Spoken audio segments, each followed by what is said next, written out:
평일 오후 5시 5분 90.3MHz 경남 서부권의 생생한 소식을 매일 생방송으로 전해드립니다. 라이브 진주.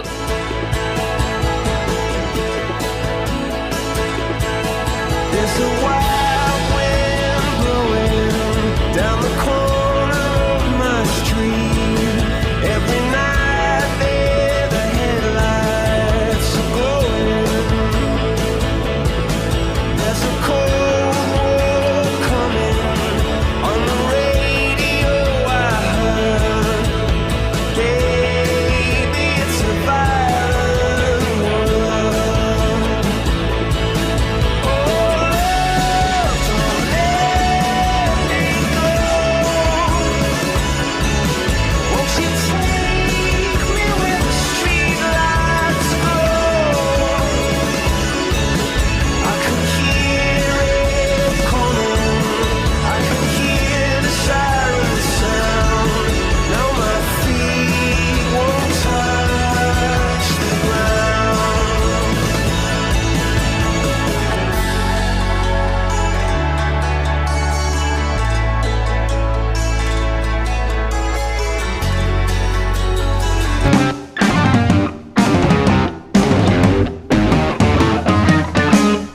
라이브 진주.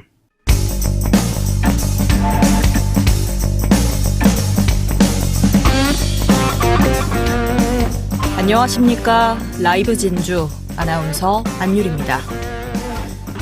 잊을만 하면 은행권에서 횡령사고가 터지는 것 같습니다. 이번엔 경남은행인데요. 해당 직원은 7년 전부터 562억 원을 횡령한 것으로 드러났습니다. 지난 4월 검찰이 해당 직원을 다른 혐의로 수사하면서 자체 조사도 시작됐는데 경남은행의 내부 통제에 문제가 있다는 지적도 나옵니다.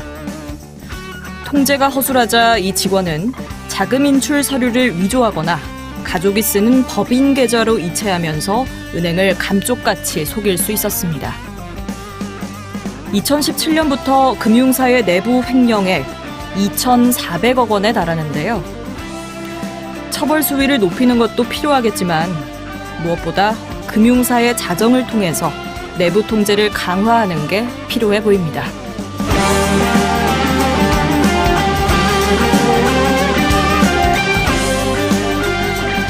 네, 2주 격주로 보이는 라디오로 라이브 진주 전해드리고 있죠. 바로 오늘입니다. 바로 유튜브에서 라이브 진주 검색하시면요. KBS 진주 채널에서 보이는 라디오 함께 하실 수 있는데요. 또 실시간으로 응원해주고 싶은 분들은요. 카카오톡 플러스 친구 라이브 진주로 메시지 보내주셔도 좋겠습니다. 자, 그럼 라이브 진주 오늘 준비한 내용 알려드리겠습니다. 먼저 오늘 주요 뉴스 정리해드리는 뉴스코 부산일보 경남 서부지역 주재기자 김현우 기자와 함께하고요. 층간소음을 해결하기 위한 다양한 노력들이 계속되고 있습니다. 한국토지주택공사에 저희가 직접 찾아가서 물어봤습니다. 한국토지주택공사 국민주거혁신실 오승훈 부장과 함께 자세히 알려드리고요. 오늘 라이브 인터뷰에선 특별한 분을 모셨습니다. 진주에 사는 어머니들이 진주 그림책 연구회 도란이라는 곳을 만들어서 최근에 남강이와 세복이 온다라는 2권의 그림책을 펴냈는데요. 도란의 회원이신 윤선희, 김희정 두 분 스튜디오에 직접 모셔서 얘기 나눠보도록 하고요. 이어서 조예림 리포터의 일단 갑니다에선 제33회 거창국제연극제 개막 소식 전해드리겠습니다. 자, 그럼 오늘 퀴즈 바로 나갑니다. 오는 11일까지 이곳에선 국내 최대 야외 연극축제인 제33회 국제연극제가 열립니다. 올해 연극제는 알고 보면 더 재미있는 상상을 주제로 10개 나라 54개 단체가 82차례 공연을 선보이는데요. 수승대를 주변으로 물놀이도 하고 연극제도 볼 수 있는 이곳은 어디일까요? 1번 평창, 2번 거창. 네, 이곳 하면 창포원도 있고요. 또 수승대 출렁다리도 있죠. 참 명소가 많은 곳들인데 오늘 일단 갑니다에서 땡땡 국제 연극제 소식 전해드릴 예정이니까요. 잘 듣고 정답 보내주시면 좋겠습니다. 자, 제33회 국제연극제가 열리는 이곳 어디일까요? 보기 다시 한번 드립니다. 1번 평창, 2번 거창. 정답 아시는 분은 카카오톡 라이브 진주 1대1 채팅창으로 보내주시면요. 추첨해서 저희가 모바일 커피 교환권 선물로 보내드립니다. 많은 참여 바랍니다.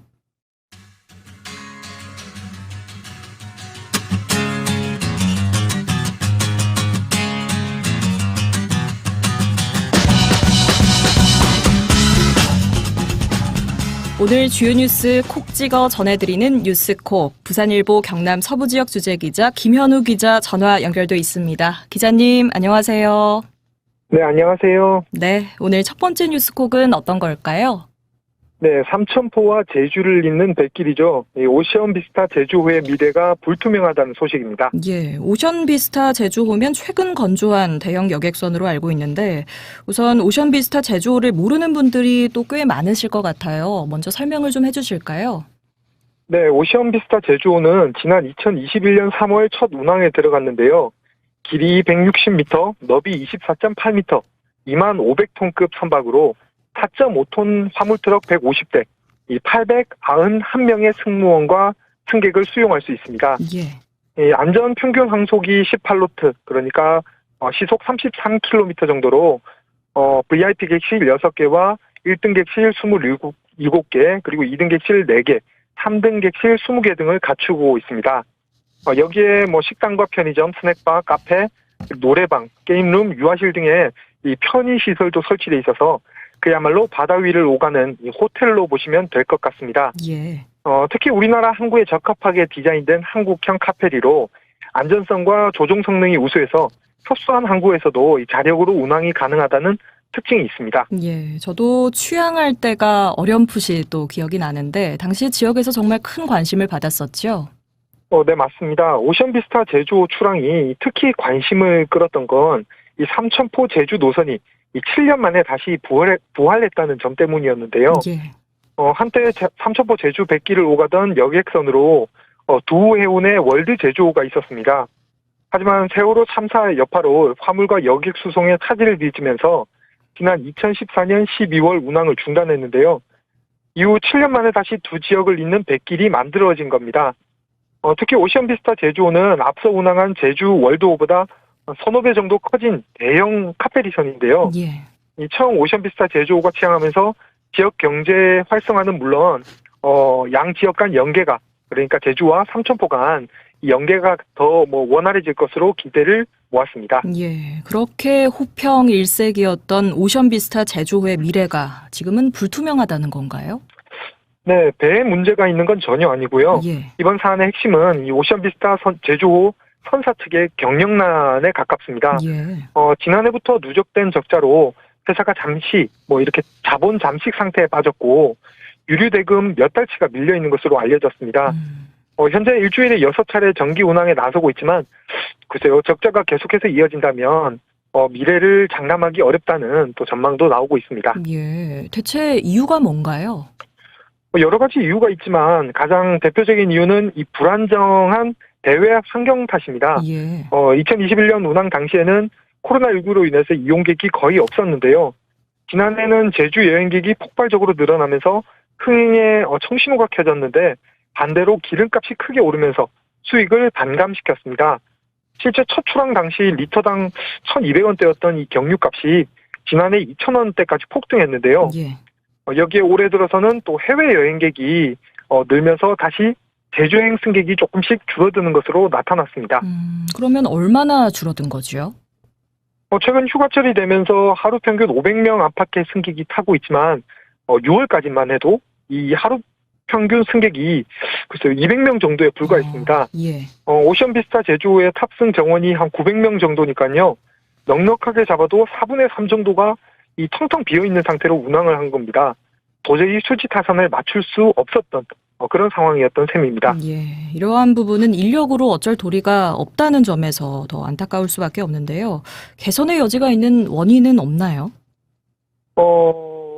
굳이 따져본다면 이 오션비스타 제주호의 불편한 탑승 환경이 조금 개선할 수 있는 부분이 아닐까 싶은데요. 예. 현재 삼천포 제주 노선은 터미널과 탑승장이 한 800m 정도 떨어져 있습니다. 항구 저반 시설 규모가 작다 보니 어쩔 수 없는 선택이라고 볼 수 있는데요. 이 선사 측은 별도의 셔틀버스를 이용해서 승객을 실어 나르고 있는데 예. 사실 승객 불편이 이만저만 아닌 실정입니다. 터미널을 새로 지으면 안 되는 건가요? 네, 그러면 참 좋겠지만 현실적으로 터미널을 새로 짓는 게 좀 사실상 좀 힘든 상황입니다. 예. 최근 경남도가 타당성 용역을 진행했는데 이 새 터미널을 짓는데 88억 원 정도의 예산이 필요한 것으로 나타났는데요. 경남도와 사천시로선 당장 예산 확보가 어렵다고 판단했습니다. 셔틀버스나 여객선 유류비 지원 요구도 조금씩 나오고 있는데 이 역시도 지자체에서는 지원 근거가 없어서 어려운 편인데요. 여기에 지난 2년간 유예됐던 선박 건조 자금의 상환이 최근 시작됐는데 이 선사 측 경영난이 당분간 이어질 가능성이 크다는 전망이 나오고 있습니다. 네, 알겠습니다. 두 번째 뉴스 꼭 전해주실까요? 네, 이번에는 최근 대두되고 있는 이 사회적 문제죠. 지방 병원들의 어려움에 대해서 이야기해 보도록 하겠습니다. 예. 거창에 있는 서경병원이 야간 진료실 운영을 중단했다는 소식입니다. 지방병원의 어려움에 대해서는 앞서 뉴스콕에서도 좀 간간히 짚어봤었던 부분인데 서경병원도 어려운 점이 많나 보군요. 네, 맞습니다. 일단 서경병원에 대해서 간단히 짚고 넘어가면요. 예. 아림의료재단이 운영하는 병원인데 지난 1995년 7월 개원해서 현재 경남 서북부 민간 응급의료기관 역할을 해오고 있습니다. 현재 120병상 규모로 전문의 포함 직원이 100명이 넘는데요. 농촌에 꼭 필요한 진료 과목이죠. 이 마취, 통증, 의학과와 신경외과 등 8개 전문 과목을 운영하고 있습니다. 설명을 들으니까 꽤 탄탄한 곳인 것 같은데 야간 진료를 중단했다고요?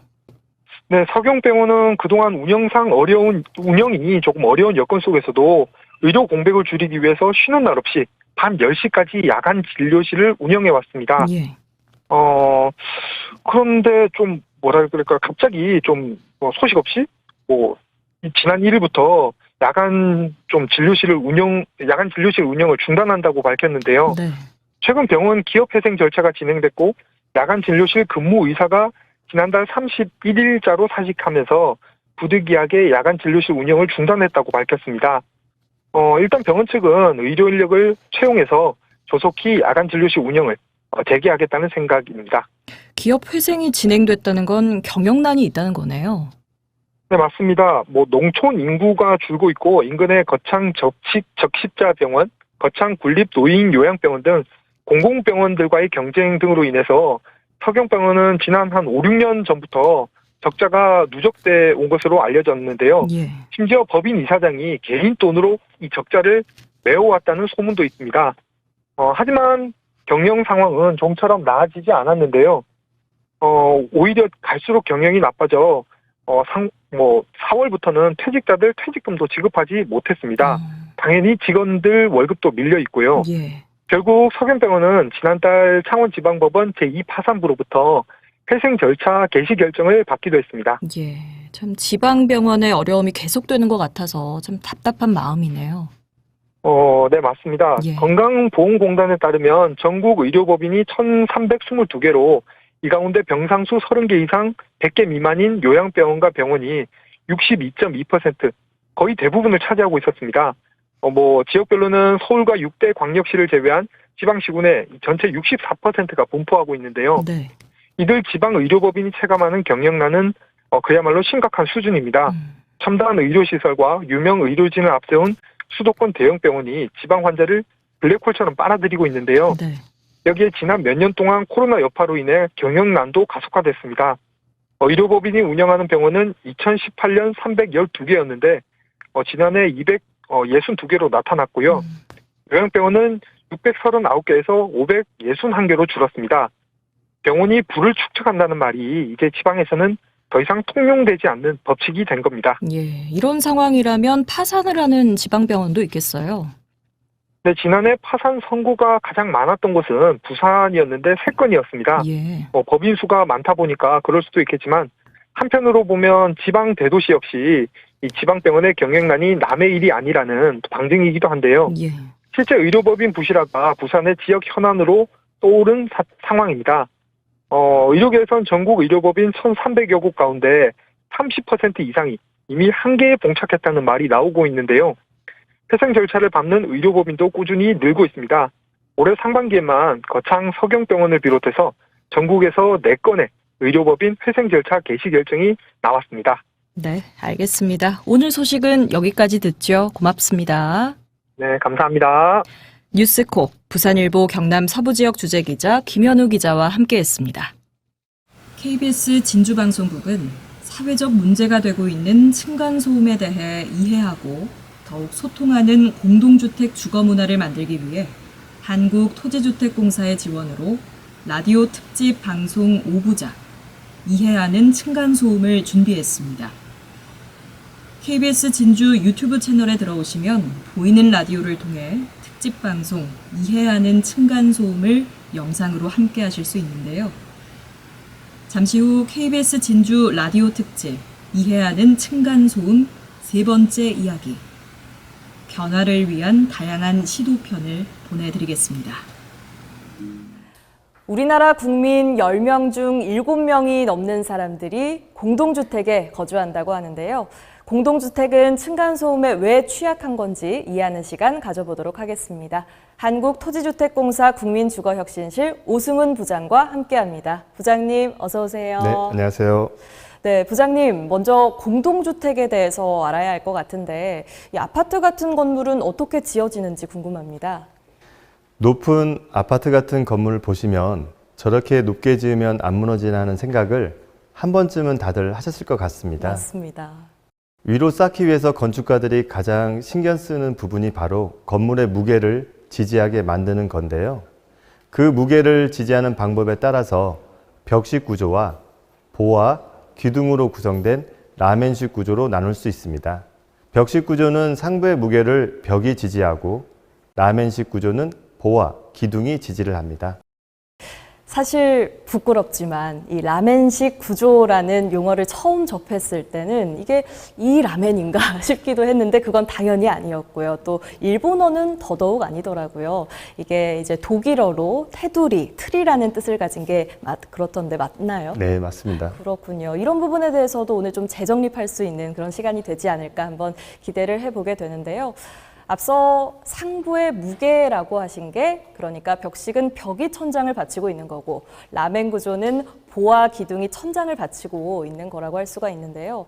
그런데 문제는 이렇게 만들어진 아파트에서 층간소음이 발생한다는 건데요.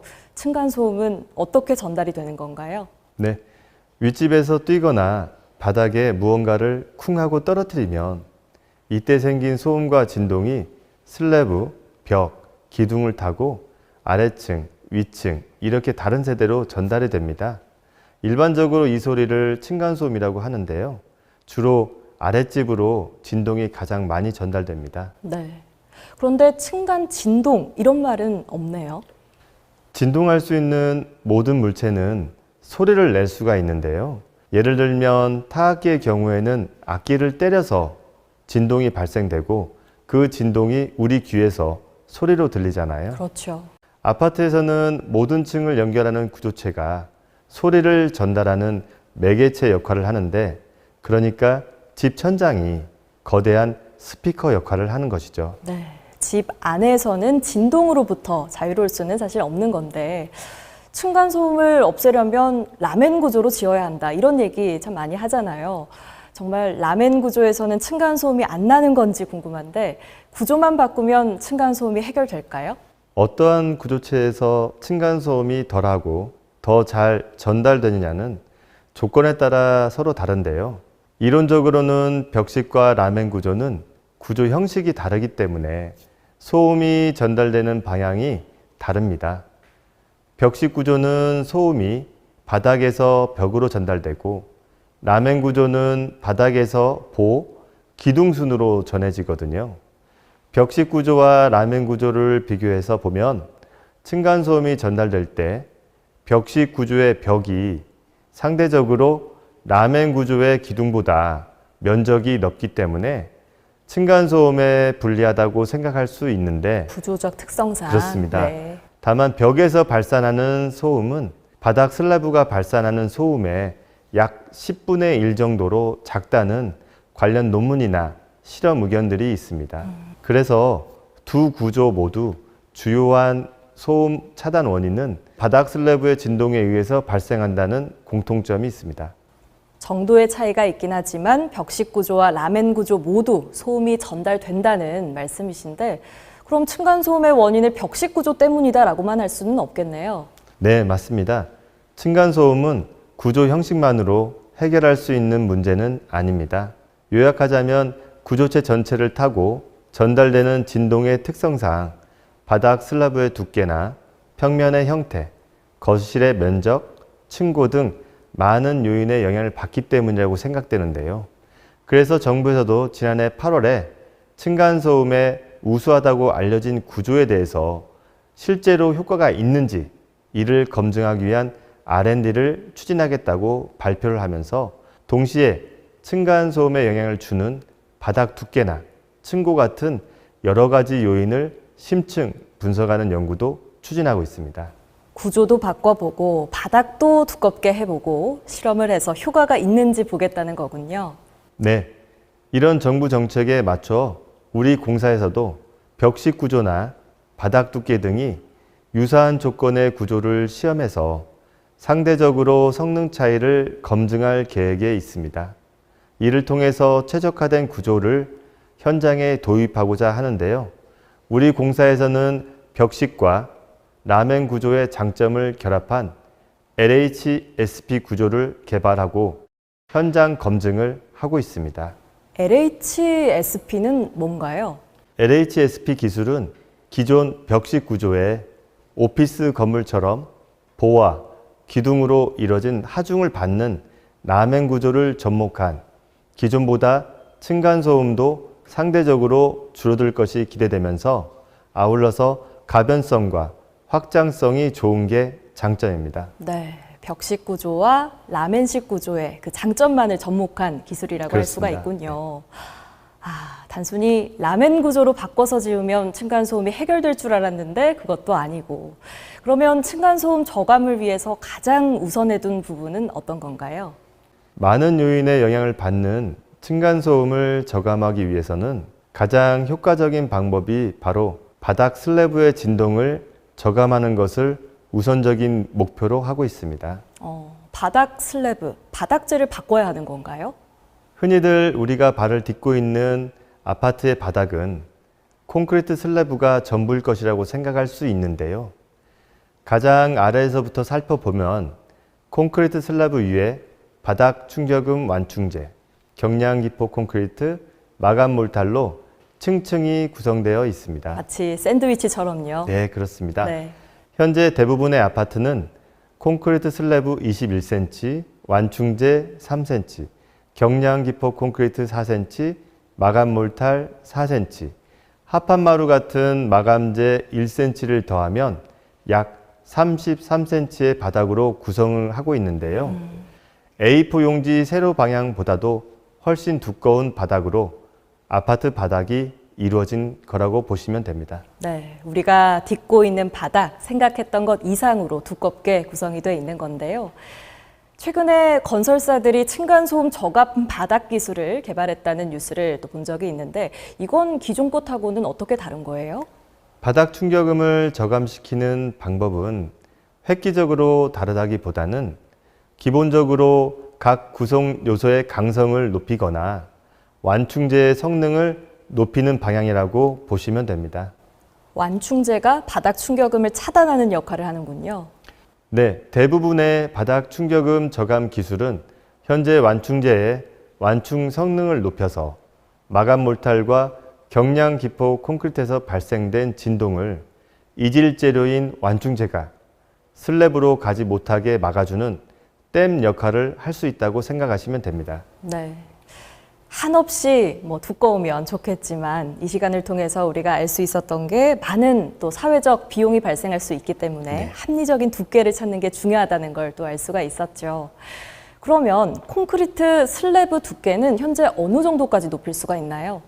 콘크리트 슬래브의 최소 두께는 주택법에서 별도로 지정하여 관리하고 있는데요. 벽식 아파트를 기준으로 살펴보면 1990년대에는 바닥 슬래브의 두께가 12cm였고 2000년도에는 15cm나 18cm였습니다. 그리고 2013년부터는 21cm까지로 확대되고 있는데요. 우리 공사에서도 뉴홈 공공분양주택에 바닥 두께 25cm를 최초로 도입할 예정인데요. 앞으로 이 효과도 검증해서 최적의 두께를 찾아가려고 하고 있습니다. 이렇게 바닥을 두껍게 하면요, 층간소음이 얼마나 줄어들죠? 슬라브의 두께를 21cm에서 25cm로 4cm 증가한다고 보면 이론상으로는 약 2dB의 저감 효과를 기대하고 있습니다. 2dB, 그렇군요. 층간소음을 관리하는 기준이 더 엄격해지는 만큼 다양한 기술들이 만들어지고 있는데요. 그럼 이런 기술들은 언제쯤 적용되나요? 바닥 충격음 관련 법은 1991년부터 계속해서 강화되어 왔는데요. 작년에 사후 확인제가 시행되면서 준공한 후에 바닥 충격음 차단 성능을 확인해서 기준치에 미달할 경우에는 보완 시공이나 손해배상 등의 조치를 권고할 수 있다는 내용을 담고 있습니다. 네. 우리 공사에서도 강화된 제도에 선제적으로 대응하기 위해서 올해부터 정부에서 지정한 사후 확인제 시범단지를 선정하여 운영 중에 있습니다. 정책에 따라서 지속적으로 확대할 계획도 갖고 있는데요. 현재 진행 중인 1차 시범지구에서는 현재 가지고 있는 층간소음의 저감 기술이 품질 확보를 위한 관리기준 수립을 목적으로 하고 있습니다. 이후에 2차, 3차 지구에서는 점진적으로 보다 나은 차단구조 성능 향상 방안을 연구해서 현장에 즉시 적용할 예정입니다. 네, 층간소음을 해결하기 위해서 구조만 바꾸는 게 아니라 바닥 보강도 하고 또 다양한 연구들이 진행되고 있는데요. 이렇게 제도적으로 또 기술적인 성과가 뒷받침된다면 언젠가는 층간소음에서 해방되는 날이 오지 않을까 기대가 되고요. 또 앞으로 의미 있는 변화들을 지켜봐야겠습니다. 네, 다음 이 시간에는 점점 더 강해지는 층간소음 관련 제도에 건설업계는 어떻게 대응을 하고 있는지 살펴볼 예정인데요. 다음 편도 많은 기대 부탁드리겠습니다. 네, 부장님 오늘 말씀 잘 들었습니다. 고맙습니다. 네, 감사합니다. 한국토지주택공사 국민주거혁신실 오승훈 부장과 함께했습니다.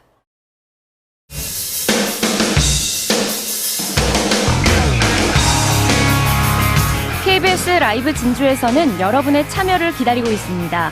카카오톡 플러스 친구에서 라이브 진주를 검색하시고 방송에 대한 여러분의 의견을 보내주세요. 참여하신 분들께는 추첨을 통해 모바일 쿠폰을 선물로 드립니다. 지금 바로 카카오톡에서 라이브 진주를 검색해보세요.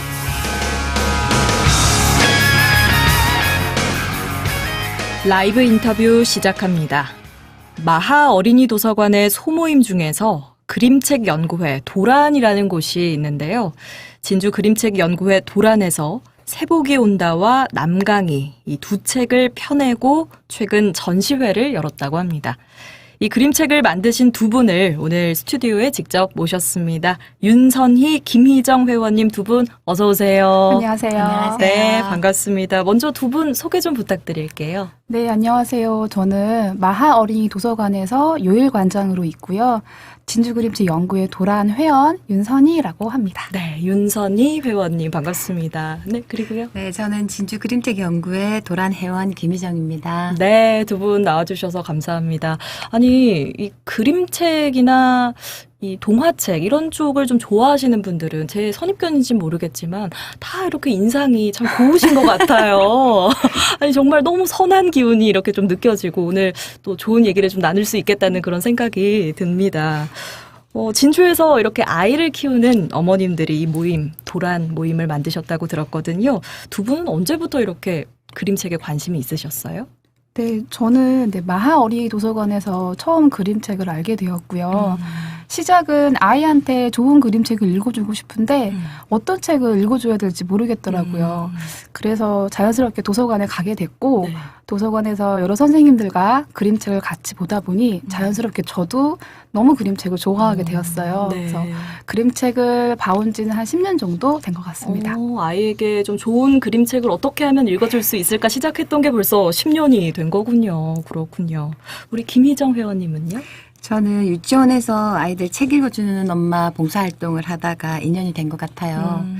그러다 토끼들의 밤이란 그림책을 보고 신선한 감동을 받았었거든요. 그래서 찾아서 읽게 되다 보니까 도란 회원이 될 수 있었던 것 같아요. 아이들과 함께 이렇게 자연스럽게 동화책을 접하신 이후에 또 도란과 맺은 인연이 이렇게 동화책 제작까지 이어지게 된 거군요. 이번에 펴내신 새복이 온다. 그리고 남강이는 어떻게 만들어진 건가요? 네, 우리 일상의 진주 이야기를 찾으려 권영란 작가님과 주제 논의를 위한 수업을 진행을 했었고요. 진주하면 떠오르는 진주 남강과 진주 중앙시장이 주제로 잡혔습니다. 그러니까 저희 회원들이 선택을 해서 자연스럽게 시장팀, 남강팀 이렇게 나눠지게 된 팀이 거군요. 나눠졌고요. 예. 이후에는 이제 주제가 정해진 이후에는 김지연 그림책 작가님과 그림책에 들어갈 수 있는 캐릭터 구성이라든지 글과 이야기가 잘 만나는 지점이라든지 그림의 배치 이런 관련들을 공부하기 위해서 또 열심히 수업도 또 진행을 했고요. 도란 회원들과 협업으로 이번에 두 권의 그림책이 나오게 되었습니다. 네, 그 회원분들이 모두 머리를 맞대서 이런 결과물이 나오게 된 거네요. 그러면 이 두 권의 책 제목 같은 경우에는 어떻게 정해진 건가요? 네, 새복이 온다 팀은 아이들의 시선으로 그림책을 만들고 싶었고요. 그래서 조금은 발랄하고 되게 즐거운 분위기로 이제 이야기를 이끌어가고 싶었어요. 네네. 그래서 처음에 제목도 이제 골목대장 같은 느낌? 새복이를 구출하는 아이들의 개구진 느낌이 들어가게 새복이 구출 작전 이런 제목도 생각해 봤는데요. 네. 진주 사투리로 새벽을 새복으로 발음하더라고요. 그렇군요. 네. 그래서 주인공인 닭 새복이 새벽 시장의 새복 시장 또 새로운 복이 온다 등 중의적인 의미를 담을 수 있을 것 같아서 새복이 온다로 최종 결정하게 되었습니다. 예. 나름대로 저도 이 진주 시민이 다 됐다고 좀 생각을 했는데 새벽이 새복으로 이렇게 발음이 되기도 하고 그런 부분이 있군요. 아직 시민이 되려면 먼 것 같습니다. 예, 주인공의 이름이 새벽 그리고 새로운 복 이런 또 다양한 의미가 담겨 있는 거네요. 그러면 새복이 온다부터 얘기를 좀 나눠볼까요? 이건 어떤 내용의 그림책인가요? 네, 새복이 온다는 진주 중앙시장의 새복장을 배경으로 하고 있어요. 새복장은 어디죠? 진주 중앙시장이 바로 새복장이에요. 예. 네, 진주 중앙시장은 예전부터 전국 5대 시장으로 꼽힐 만큼 규모가 큰데요.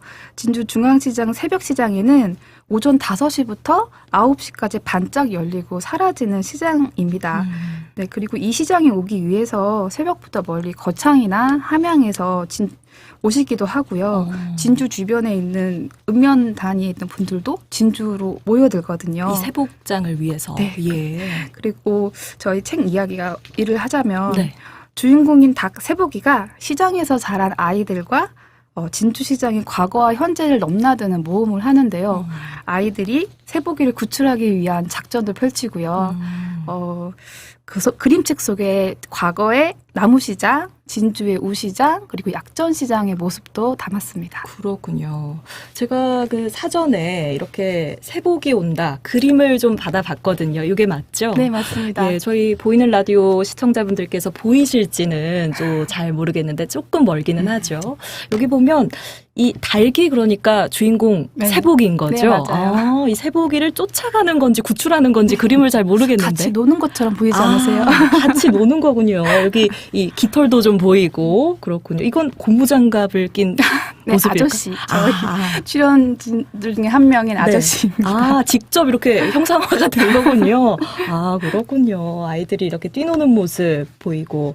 그리고 이거는 그 말씀하신 시장의 그 분위기가 그대로 녹아있는 것 같아요. 네, 맞아요. 네, 색감도 너무 알록달록 예쁘네요. 네. 이건 어떤 부분을 좀 강조를 하고 싶으셨던 건지 듣고 싶습니다. 진주시장의 현재 모습을 그린 거고요. 네네. 잘 보면 저희 회원들의 그림을 그리잖아요. 그러니까 네네. 저희 마음대로 약간 작가니까 작가의 의도처럼 안에 재미있는 요소도 넣고 저희만 알아볼 수 있는 사람도 집어넣었었어요. 오. 잘 보면 네. 저희만 압니다. 아, 진짜요? 그 저 요소 그림 속- 저희도 조금만 알려주세요. 그림 속에 저희 이야기의 중심이 되었던 회원분과 네. 그분의 딸이 같이 그려져 있어요. 아, 그렇군요. 네. 마치 숨은 그림 찾기처럼 네. 한번 찾아볼 수가 있겠네요. 일단 색감 자체가 너무 알록달록하고 참 예쁜 것 같습니다. 새복이 온다. 정말 많은 분들이 이 노력을 해서 그림을 그려내신 것 같은데요. 이번에는 남강이 얘기를 한번 좀 나눠보죠. 남강이는 어떤 그림책인가요? 남강이는 1970년 난강댐이 만들어지기 전에 남강에서도 흔히 만날 수 있었던 은어 난강이를 주인공으로 하고 있는 책입니다. 그렇군요. 물고기가 주인공이네요. 네, 은어는 원래 달큰한 수박향이나 오이향이 나는 물고기라고 하더라고요. 네. 은어 난강이를 통해서 자신의 향기를 잃지 않고 살아가는 진주 사람들이 있다는 것을 이야기하고 싶었어요. 네, 진주의 향기가 무엇이다라고 정의 내리기보다는 진주의 향기는 뭘까? 나의 향기는 뭘까라는 질문을 한번 던져보고 싶었어요. 이런 스토리를 만드는 게 어렵진 않으셨어요? 제가 어렸을 때 아빠를 따라서 낚시를 많이 갔었거든요. 네네. 그때 망태기에 이제 은어를 가득 담아왔던 때가 지금도 많이 생각이 나는데 바닷가에서 태어난 은어가 강 상류로 올라오면서 자신의 색과 향기를 점점 갖게 된다는 것이 이제 그림책 조사를 하면서 알게 되었거든요. 네, 그래서 수박향이 나는 은어가 자신의 향기를 찾아가는 여정이 우리 삶과 많이 닮아 있다고 생각했어요. 이 남강댐이 만들어진 게 1970년대잖아요. 그러면 그 만들어지기 이전의 모습이라든가 이런 얘기들은 두 분이 모르지 않으세요? 네, 그랬는데 네네. 이제 제가 가진 그 경험과 아까 향기를 갖게 된다는 우리 그 그림책 조사에서 알게 된 그런 것을 토대로 이제 그림책을 만들게 되었죠. 은어가 자신의 그 향기를 찾아가는 여정이 우리 삶과 많이 닮아 있다고 생각했고 또 제 개인적인 경험이 그림책으로 표현된다는 것이 또 저한테는 좀 멋진 경험이었었거든요. 네. 그리고 회원들의 이야기랑 같이 이렇게 접목이 되어서 이야기가 만들어지는 것이 조금은 어렵기도 했지만 무척 재미있는 경험이었습니다. 네. 보이는 라디오에서 또 이렇게 댓글을 남겨주셨는데 양미선님께서 새복이 온다 의미도 너무 좋네요. 그리고 앙꽁이님께서 그림책 너무 아기자기 예뻐요. 이런 또 의견도 보내주셨습니다. 그런데 사실 그림책을 좋아하더라도 전문가가 좀 아니기 때문에 아이를 키우면서 이런 그림을 그린다는 게 참 쉬운 일은 아니었을 것 같거든요. 좀 어떠셨어요? 네, 저는 이제 새복이 온다 같은 경우는 색연필 그림이거든요. 네. 이제 색연필로 원화 작업을 했는데 색연필 그림은 정말 세밀하고 꼼꼼하게 색을 넣어야 되거든요. 근데 사실 저는 그림을 잘 그리진 못해요. 그래서 그래도 그동안 그림책을 봐왔기 때문에 장면 구성이라든지 글과 이야기의 조화라든지 그런 부분으로 아이디어를 냈고요. 그림의 내용이 정해지면 그림을 잘 그리시는 회원께서 원화를 그려주셨고 저는 열심히 밑색 작업을 했습니다. 색칠을 네, 담당하셨군요. 색칠을 담당했어요. 예. 나중에는 색연필이 몽당연필이 되더라고요. 긴 그 색연필이 네. 다 짧아질 정도로 정말 몰두를 해주신 거네요. 역할을 충분히 다 하셨네요. 예, 우리 김희정 회원님은 어떠셨어요? 남강이 작업하시면서. 저희 난강이 팀은 캐릭터 전문 1명, 그다음에 배경 채색 전문 1명 이 중심이 되어서 그림 작업 진행했었고요. 향기를 추상적으로 표현한 장면은 아크릴 물감으로 향기를 퍼지는 효과를 노렸던 장면이라서 이제 팀원 모두가 다 그 그림 문지르기 작업에 아이들처럼 막 했었죠. 너무 재밌으셨겠어요. 네, 연달아서 막 대여섯 장을 만들었었거든요. 정말요? 남강이 그림도 요게 하나 있는데 요게 이제 그런 작업의 또 일환이었겠네요. 네. 색감이 너무 예쁜 것 그러니까요. 같아요. 선명하고. 네. 너무 이 은어가 정말 날뛰고 있는 것 같습니다. 네, 정말 색감도 아름답고 많은 표현을 좀 해주신 것 같습니다. 이렇게 그동안 작업을 좀 하시면서 어려움이라든가 그런 부분은 없으셨나요? 저희가 다 엄마들이다 보니까 사실 시간을 쪼개서 사용하는 것이 조금 어려웠어요. 그렇죠. 이제 마감이란 것도 있는데 마감 즈음에서는 저녁 시간 아니면 또 주말까지 나와서 작업을 마무리하기도 했거든요. 그래서 가정생활과 작업을 같이 하는 부분에서 좀 어려웠습니다. 그러니까요. 소위 6퇴만을 기다리는 분들도 있으실 텐데 그 시간을 쪼개서까지 정말 이런 작업을 하시고 대단하십니다. 김희정 회원님께서는요? 저희는 이야기 구성 자체를 초반에 잡았던 거를 다시 서너 번을 이렇게 엎었다 썼다를 다시 했었거든요. 네. 네, 그래서 시간적으로도 되게 촉박했었고, 그렇겠네요. 네, 또 내용을 바꾸면서 난강이를 통해서 보다 못한 이야기는 이제 도란 후속 작업에서 다시 한번 더 펼쳐보려고요. 네, 저희가 또 그 책 만드는 작업을 하면서 못다 했던 이야기들은 또 다음 그림책 장작으로 이어질 수 있도록 하려고요. 그러면 남강이에 대한 그 후속작도 뭐 나오는 건가요? 이제 기대를 하는 거죠.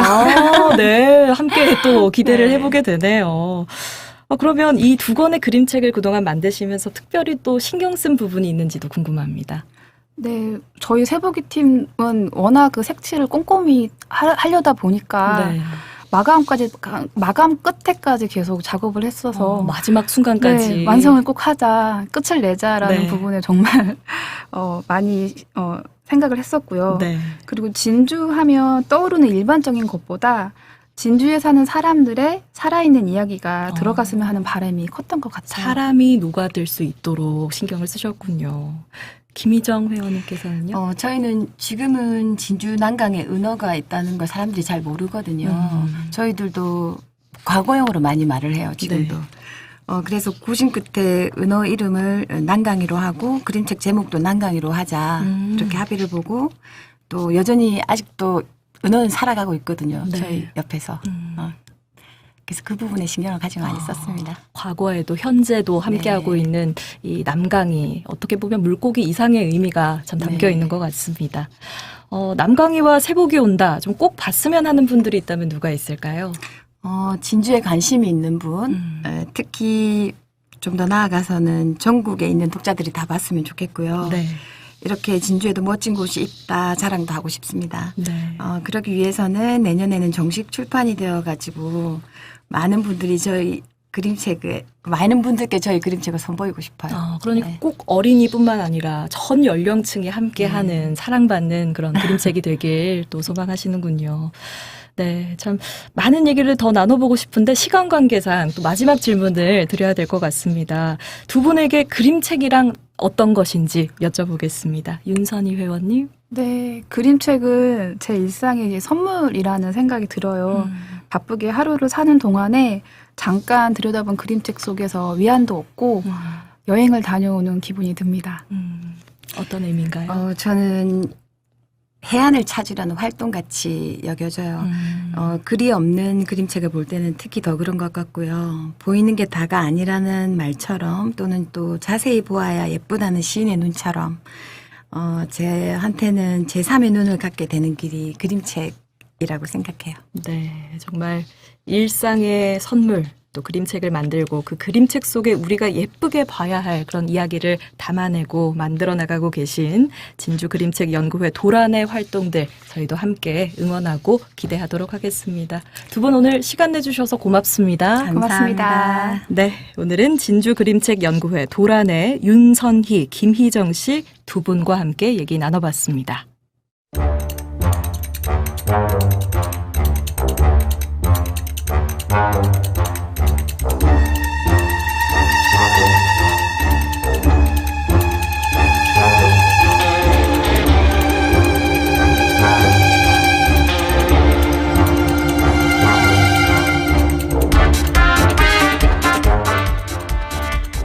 우리 지역 이슈의 현장을 찾아 어디든지 출동하는 일단 갑니다 시간입니다. 조예림 리포터 어서 오세요. 네, 안녕하세요. 네, 오늘 일단 갑니다. 오늘 퀴즈 내용이기도 하죠. 바로 거창국제연극제 소식 준비해 주셨다고요?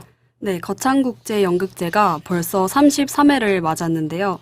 지난 28일에 위천면에 위치한 수승대에서 화려하게 개막식을 열었고 8월 11일까지 15일간 개최된다고 합니다. 국제연극제다 보니 국내를 포함해 해외 10개 국가, 총 54개 팀이 공연을 선보일 예정이라고 합니다. 네, 거창의 여름 축제라고도 할 수가 있는데 워낙에 무더운 날씨가 이어지고 있고 또 최근에는 참 장마 기간이라 비가 많이 쏟아졌었잖아요. 이 때문에 이 축제와 무대를 준비하는 분들이 많이 힘들지 않으셨을까 싶기도 하거든요. 네, 최근에 장마 기간이었기도 하고 네. 여러 차례 호우 경보가 있기도 해서 개최에 대해 사람들의 우려와 반대도 있었고요. 날씨가 워낙 덥다 보니 연극제 운영단도 개최할 수 있을지 걱정을 많이 했다고 합니다. 네. 특히 물속에 떠있는 무대인 수중 특설 무대가 이 연극제의 특별한 볼거리다 보니까 빠지면 안 되는 시설인데 네. 비가 오면 공연하기가 힘들었다고 합니다. 그렇군요. 수중 무대가 있어서 피서객들은 더운 날씨에 좀 물놀이를 하기는 딱 좋지만 준비하는 입장에서는 비가 오면 참 곤란하겠네요. 그렇지만 그만큼 수중 특설 무대에 신경을 많이 썼을 것 같은데 어떻습니까? 네, 수중 공연은 보통 저녁에 진행돼서 낮에는 무대 근처에서 사람들이 물놀이를 하고 있고 그 뒤쪽엔 야영 시설이 갖춰져 있어서 공연 전에는 무대와 물놀이를 즐기는 피서객들을 잘 분리해뒀고요. 무대 앞에는 관객들과 소통할 수 있도록 벤치가 곳곳에 갖춰져 있습니다. 네. 또 구명조끼를 대여하는 곳에 119 소방안전대가 대기하고 있고 무대 근처에 안전관리 요원들이 계속 안전을 확인하고 있었고요. 이동식 보건소도 있어서 안전관리도 철저히 했음을 확인할 수 있었습니다. 올해 거창국제연극제 개최 소감과 목표는 무엇인지, 준비를 위해 어떤 노력을 했는지 거창국제연극제 이경애 기획홍보팀장의 목소리로 직접 들어봤습니다. 올해 33회째를 맞이하고 있지만 저희 이제 거창문화재단에서는 올해 2회째 진행하고 있습니다. 그래서 작년 처음 연극제 진행할 때는 코로나도 좀 있었고 우기가 겹쳐서 힘든 날들이 많았는데 올해는 또 폭염이 이렇게 기승을 부리고 있습니다. 하지만 더워야지 물놀이 관광객도 많이 찾아오고 연극제 행사장도 활기가 생겨서 그 사고 없이 행사가 잘 끝났으면 좋겠다라는 바람이 있고 거창은 국제연극제가 열리는 곳이다라는 것을 많은 사람들이 알았으면 좋겠습니다. 사실 연극제가 오랫동안 개최를 못했기 때문에 이제 연극제를 하는지 안 하는지 이제 모르는 사람들이 좀 많아졌거든요. 그래서 홍보가 가장 중요했습니다. 그래서 저희 이제 팀들이 서울대학로 거리공연 축제 홍보 부스를 운영도 하고 올해는 또 온라인 홍보를 좀 중점적으로 해서 그 페이스북이나 뭐 인스타그램 같은 홍보를 좀 많이 하고 있습니다.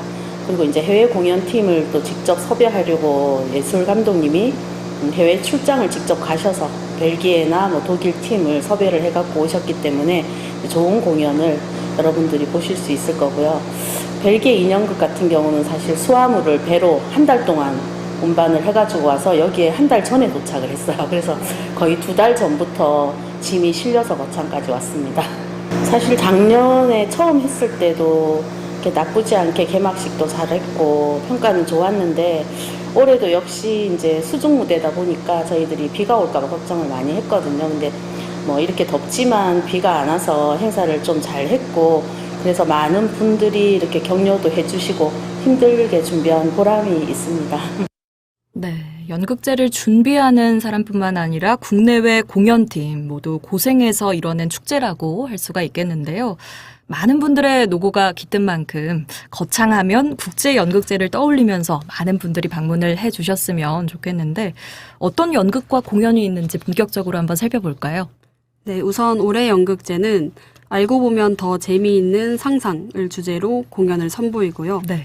공연은 유료 공연과 무료 공연으로 나눠지는데요.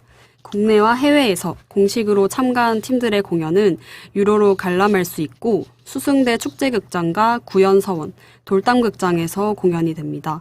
국내에서 처음으로 선보이는 작품 중에서 벨기에 왕립 인형극인 삼총사와 독일 팬터마임 공연 대자비가 눈에 띄고요. 네. 청춘들의 도전을 주제로 5개 단체가 협력해서 제작한 주크박스 뮤지컬 트리아웃도 흥미로웠습니다. 그 외에 모든 프린지 공연은 무료로 관람할 수 있고요. 관객 참여형 공연인 빅 벌룬쇼와 코미디 마임 저글링 공연인 바람을 비롯해서 정말 다양한 형태의 공연이 있는데요. 수중 특설 무대와 잔디광장, 대나무 광장 말고도 거창읍 문화광장, 죽전공원, 창포원에서도 공연이 이루어지니 장소와 일정을 잘 알아보고 가시길 바랍니다. 네. 안 그래도 안꽁이님께서 지금 거창연극제 가보고 싶어요. 불꽃사진 예술이네요 하시고, 또 이선비님께서 또 공연이 참 많이 있네요. 꼭 가보겠습니다라고 또 의견도 남겨주셨는데요. 이렇게 내로라 하는 연극팀들의 또 다양한 공연이 한데 모여 있다고 하니까 저도 얼른 가서 좀 함께 해보고 싶다는 생각이 드는데, 안 그래도 조혜림 리포터가 직접 공연을 하나 직접 보고 오셨다고요? 좀 어떠셨어요? 네, 저는 어제 오후 4시에 잔디 광장에서 했던 클리닝 서커스 카트라는 프린지 공연을 보고 왔는데요. 네. 청소 카트에서 풍선이나 불붙은 봉 같은 이런 여러 소품들을 다양하게 변화시키면서 재밌게 풀어내는 서커스 쇼입니다. 그냥 공연만 하는 게 아니라 관객들을 데리고 나와서 같이 연기하고 소통하는 재미가 있어서 저도 그렇고 관객들도 처음에는 덥고 이러니까 박수만 쳤는데 네. 나중에는 같이 웃으면서 공연을 즐겼던 것 같습니다. 함께 즐길 수 있는 시간이었네요. 네, 그렇죠. 이 프린지 공연을 진행한 상상 팩토리 배용기 퍼포머의 공연 소감을 들어보겠습니다. 제가 작년에도 왔고 금년에도 왔는데 둘 다 더운 날씨였는데 금년에 관객분들께서 너무 재밌게 봐주셔가지고 저는 관객분이 얼마 없을 줄 알고 좀 긴장 많이 했거든요. 근데 관객분들이 호응도 열심히 해주시고 재밌게 봐주셔서 너무 기분 좋았고요. 제가 고창을 2년째 오고 있는데 작년보다 저희를 챙겨주시는 게 더 좋아진 게 느껴지거든요, 지금. 그래가지고 기분이 상당히 좋습니다. 네, 연극제에 사람들이 많이 찾아줘서 소통도 잘 되고 공연도 잘 되니까 배우와 관객 모두 정말 흥겨운 그런 축제가 될 것 같네요. 근데 축제니까 공연 말고도 볼거리와 먹거리가 참 다양했을 것 같거든요. 어떤 것들이 있었나요? 네, 지난해 부족했던 먹거리와 볼거리, 그리고 즐길거리도 가득 채웠다고 들었는데요. 네. 국제 행사이니만큼 세계 풍물관 체험과 세계 음식 코너, 프리마켓과 먹거리 트럭에서도 해외 음식을 체험할 수 있습니다. 풍물관에서는 태국과 인도의 공예품, 에콰도르의 전통 악기를 볼 수 있고, 세계 음식관에서는 독일, 미국, 베트남, 튀르키예의 세계 음식을 즐길 수 있고요. 거창의 농식품을 파는 곳도 있었는데요. 이렇다 보니 외국인들도 많이 와서 즐기고 갔습니다. 네, 다른 나라 음식과 물건을 한 곳에서 다 맛보고 또 구경할 수 있다고 하니까 너무 좋네요. 이 외에도 부속시설이 참 다양했다고요? 네, 잔디광장 근처에 무더위 쉼터도 조성돼 있고 수승대 피서지 문고라는 무료로 책을 빌려주는 작은 책방 같은 공간이 있어서 더울 때 한번 들어가서 쉬다 오면 좋을 것 같고요. 그리고 구경하다 감탄한 부분이 있는데 야영장에 갔을 때 음식물 처리가 안 되면 가장 곤란하잖아요. 그렇죠. 그래서 여기는 되게 큰 취사시설을 중앙에 배치해둬서 다들 깨끗하게 야영을 즐겼던 것 같은데요. 다 같이 그늘에 누워서 고기를 구워 먹고 쉬는 걸 보니까 낮에 여기서 물놀이를 하고 놀다가 저녁에는 수중무대 공연을 보고 여름밤을 만끽하면서 산책을 하면 정말 완벽한 휴가겠다 하는 생각이 들더라고요. 네, 정말 하루 종일 있어도 지겹지 않을 만큼 즐길 거리가 다양한 것 같은데 이렇게 쭉 들어보니까 금방 이 공연이 매진될 것 같은데 어디에서 이걸 좀 예매를 할 수가 있죠? 네, 공연 예매는 이제 거창국제연극제 홈페이지나 거창군청 로타리 혹은 현장에 오면 수승대 티켓 부스에서도 가능하고요. 연극제 기간 동안 관람객들의 편의를 위해 행사장 셔틀버스를 1,000원에 운행하는데요. 홈페이지 혹은 사무국으로 문의해서 연극제 일정과 시간을 잘 확인하시고 가길 바라겠습니다. 네. 거창국제연극제가 세계적인 공연 예술축제로 국내뿐만 아니라 해외에도 널리 이름을 알릴 수 있길 기대해 보겠습니다. 오늘 소식 잘 들었습니다. 고맙습니다. 네, 고맙습니다.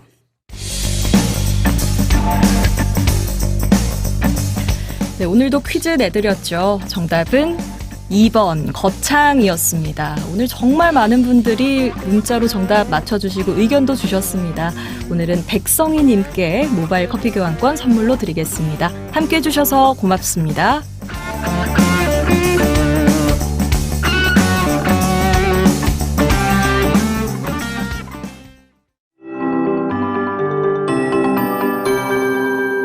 KBS 58분 날씨.